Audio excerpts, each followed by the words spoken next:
Hello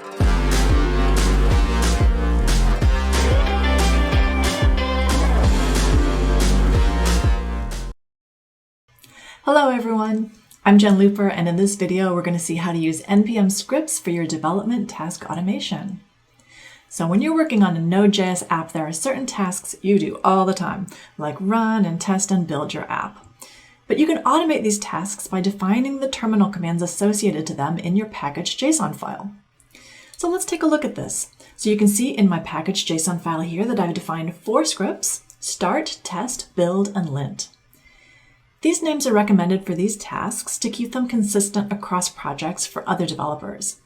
In addition, many tools for DevOps and instrumentation take advantage of consistent script names.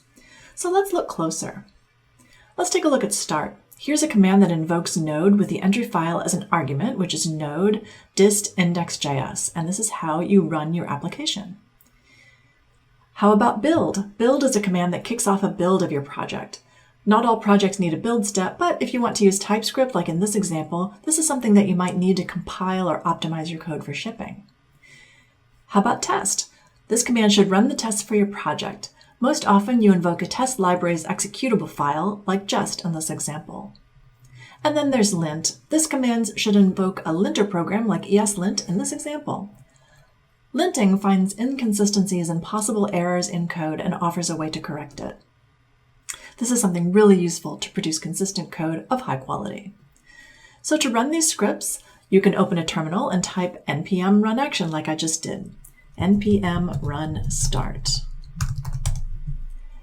And you can see I have a console log coming up from my index JavaScript file.